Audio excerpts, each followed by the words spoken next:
Welcome to Nasdaq Trade Talks. I'm Jill Malandrino, global markets reporter at Nasdaq. Joining us is Tony Zhang. He's the chief strategist over OptionsPlay. We're going to take a look at option strategies in a bifurcated market.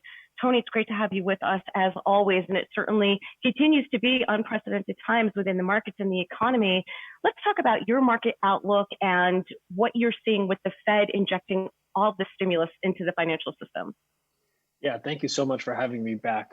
So if we look at the markets from a technical perspective, the markets have rallied significantly off that 218 low off of SPY. We managed to hit around 284 on SPY, which is roughly 2,800 on SPX, and it's bounced off a little bit off of that, and that was expected. Now, this rally, like you said, is predominantly driven by federal stimulus, a lot of optimism around us trying to reopen our economy, as well as some I would say, breakthroughs on the medical side, hopefully for vaccines and potential cures for COVID-19. But at this point, 284 is the major line in the sand. And if we look back from a technical perspective, between April and October's breakout in 2019, there was a lot of accumulation of stocks between 284 and 302 on SPY. And that's really why that's such a major resistance levels, because you have a lot of investors that have bought stocks above those levels that are probably looking to try to get out once the markets recover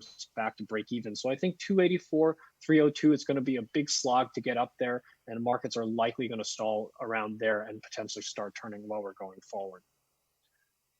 All right, moving along here, when we talk about bifurcation, what are you looking at there? So first, we want to take a look at some of the stimulus spending. One of the things that we note is that on the 15th of April, we saw a huge spike in actual consumer spending. And a lot of this is due to the stimulus checks hitting consumers' bank accounts, as well as tax refunds hitting in. So we're seeing a temporary spike here in consumer spending, a lot of online electronics, as well as online retail. So we see this bifurcation in this consumer spending. So if we look at the spend, total spend is consistently down starting in the beginning of March. Towards the end, last week or earlier this week, we really saw spending get back to close to normal. And again, that's due to just some of the increased spending from the stimulus and tax refunds. But if we look at total online retail, that's actually increased a substantial amount from where the same numbers last year. And also, if we look at, restaurants, same thing. We've seen a significant decline in restaurant spending, down almost 50%. But actually, online restaurants have actually increased over 100%. So this bifurcation is really some of the opportunities that we currently see in the market. So if you think about stocks that are very drastically hit by COVID-19. On the consumer side, you have stocks like Dollar General versus Dollar Tree that we typically see in very similar fashion have this huge bifurcation in terms of the performance, and we expect that performance bifurcation to continue. Dollar General has spent a lot of have invested a lot in terms of digitizing their strategy. They've invested in being able to have self-checkouts. They've invested in being able to order online and pick up in the store, versus Dollar Tree has not invested in that. We see a clear bifurcation there. In restaurants, look at stocks like Domino's Pizza or even Papa John's have seen significant growth in their revenues, including Domino's Pizza just had revenue just reported earnings yesterday, had a significant beat, versus stocks like Shake Shack, that do not have a large online presence are very, clearly underperforming here. So as you look for opportunities here in this market, look at stocks that have digital strategies and online strategies versus stocks that don't, and those are your pools for stocks to go long and stocks to go short. Right. It almost seems like that was the case prior to the COVID-19 fallout, where digital strategies, or at least omni-channel presence, was so key, particularly in retail, but we're seeing it play out across the board now. Let's take a look at a couple trades here that we can use in a bifurcated marketplace. We'll take a look at biotech first, and then we'll go into gold mining. Yeah, so I want to take a look at biotech because it's obviously one of the sectors that everyone's looking at in terms of potentially seeking vaccines or cures for COVID-19. Now, I will say that I don't particularly like taking individual stock risk by betting on a specific company being a leader here, because there's too many variables. I'd much prefer trading the whole basket here using IBB, which is the Nasdaq Biotech Index ETF, recently just broke out above that 122 resistance level, retested it as support, and I think that is the catalyst that we need for this to continue to move higher. Now, in this type of highly volatile environment, our preference is to sell premium here. So here what I was looking at here is a a put credit spread to sell on IBB, selling the 123, 115 May 29th weekly options, collecting about $2.80 in credits earlier today.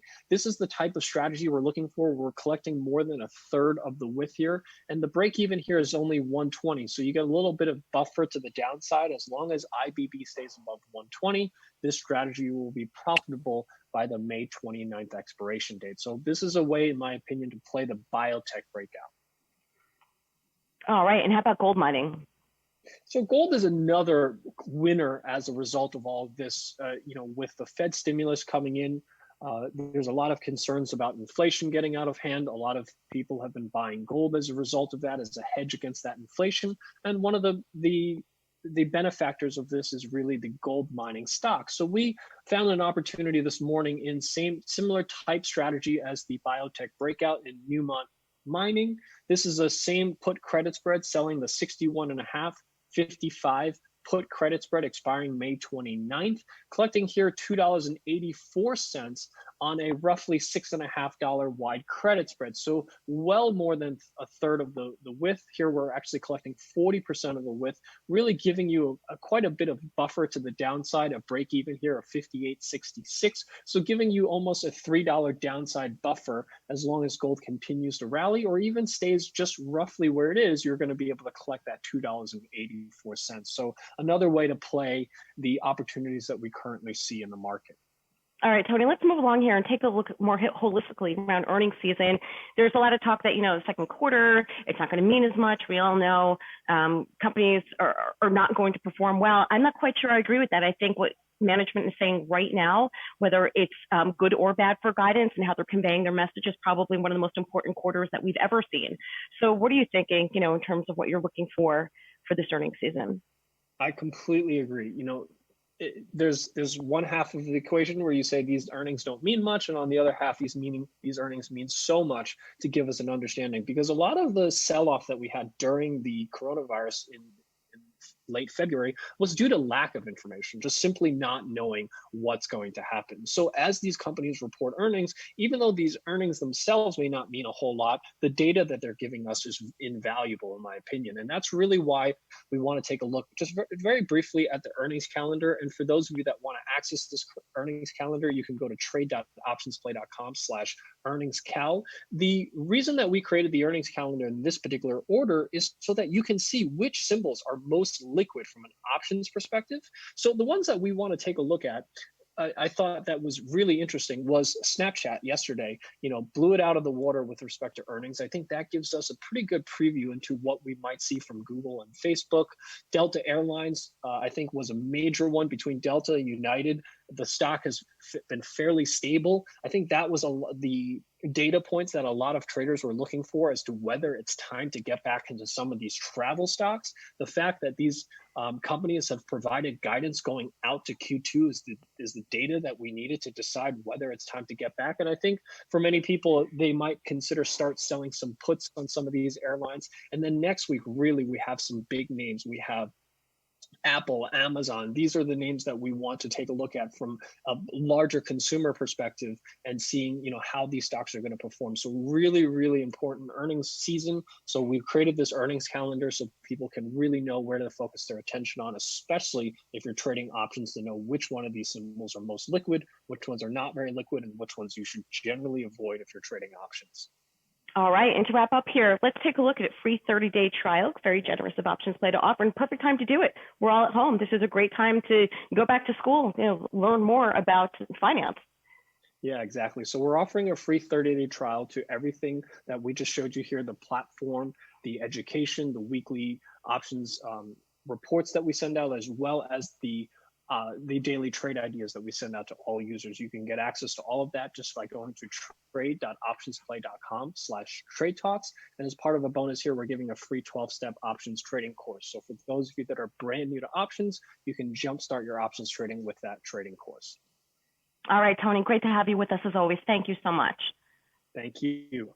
All right, and thanks for joining me on Trade Talks. I'm Jill Malandrino, Global Markets Reporter at Nasdaq.